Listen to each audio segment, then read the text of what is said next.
Afin de pouvoir donner de meilleures présentations, vous devez pouvoir être spécialiste en un sujet. Alors aujourd'hui, nous allons regarder comment est-ce qu'on peut définir notre niche, ce sujet qui nous intéresse, sur lequel nous sommes très compétents. Car d'ici la fin du vidéo, je vais vous donner des trucs pour que vous puissiez communiquer avec d'autres personnes sur le sujet d'intérêt, car je veux qu'on devienne de plus en plus confortable de présenter ce que nous savons. Alors, bienvenue à ma chaîne YouTube. Mon nom est Alain Faber et je suis un enseignant dans une école secondaire.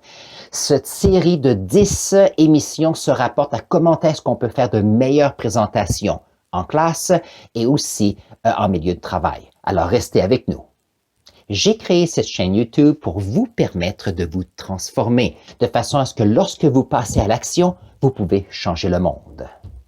Lorsque nous voulons faire des présentations dans une classe ou en milieu de travail, ce qui est intéressant, c'est qu'on se dit, oui, mais pourquoi est-ce que je devrais faire cette présentation où je me sens très inconfortable? Ou peut-être que vous dites que les personnes qui vont vous écouter vont vous juger.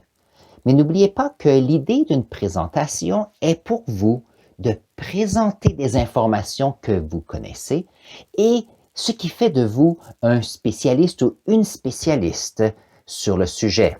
Donc, si vous êtes dans ma classe de sciences et je vous demande de faire un projet sur un aspect de la biologie, donc par exemple, il y a quelques mois, on a fait un travail sur les battements de cœur, le fait de pouvoir faire une recherche sur le cœur, faire de l'activité physique afin de pouvoir remarquer comment est-ce que notre corps réagit, tout ce processus fait que vous êtes spécialiste sur le sujet qui est votre corps. Lorsqu'on parle de biologie, si on parle de chimie et que je vous demande de faire un projet sur un élément, le fait de faire une recherche sur un élément chimique vous permet de devenir spécialiste sur le sujet. L'idée est que lorsqu'on fait des présentations, nous avons des connaissances déjà acquises sur le sujet.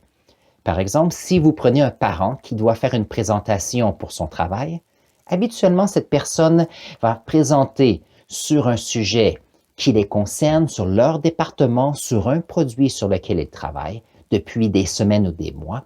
On va leur dire habituellement quelques jours à l'avance ou quelques semaines à l'avance qu'ils auront une présentation à faire, de façon à ce que les personnes soient prêtes pour pouvoir présenter.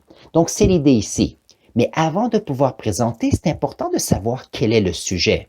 Et c'est un peu ce que nous allons travailler aujourd'hui. Quelle est votre niche? Quelle est votre spécialité? Quel est ce sujet qui fait que vous êtes la personne qui est spécialiste en la matière? Si on prend par exemple mon exemple comme enseignant de sciences au secondaire, je connais beaucoup de sujets sur des cours de sciences de ceux qui ont 14 et 15 ans. Lorsqu'on a des cours de sciences plus avancés, je connais des choses sur la physique, un peu la chimie, un peu la bio.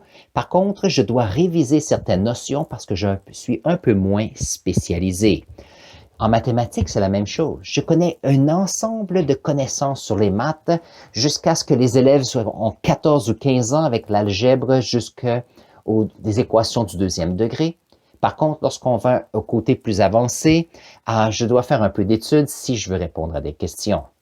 Maintenant, ça c'est parce que j'utilise mes connaissances et je les utilise au travail. Maintenant, lorsqu'on va à l'école, je parle de sciences parce que c'est ma spécialité.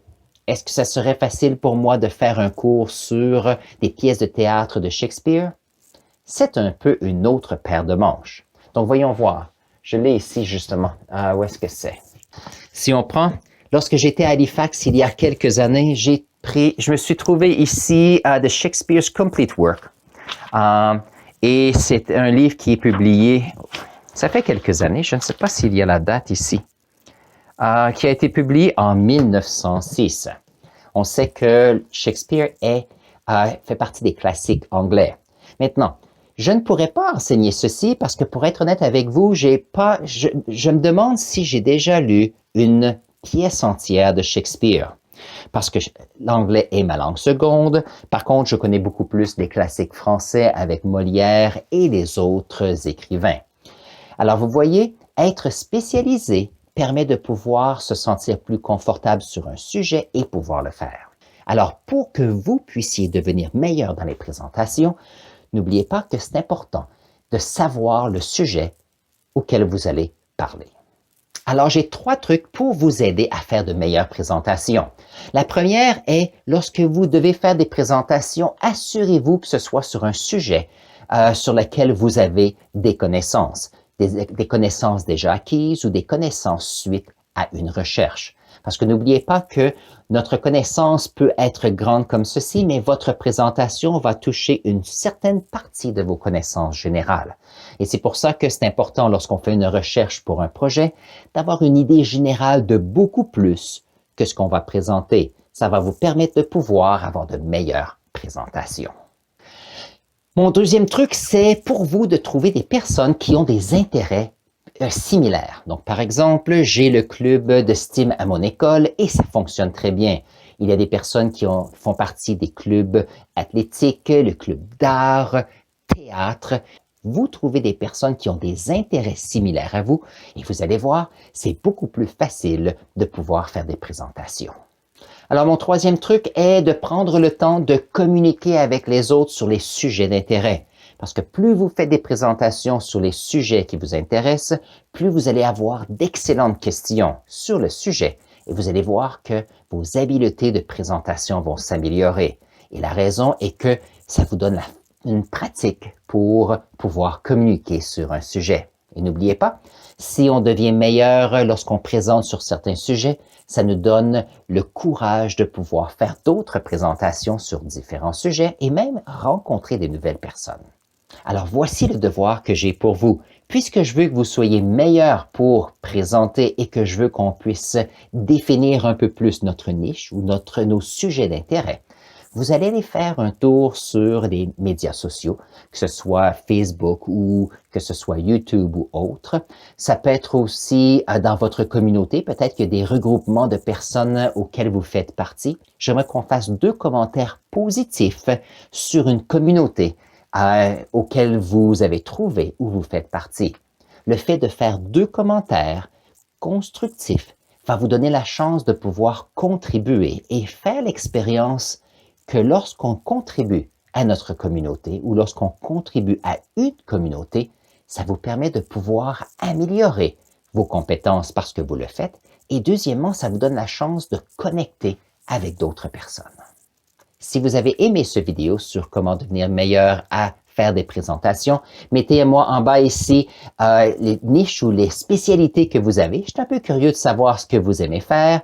Comme ça, on peut bâtir ce que l'on peut faire. Et n'oubliez pas que je vais mettre ici le lien à la liste des autres vidéos sur comment devenir meilleur à faire des présentations. On se voit aux prochaines vidéos.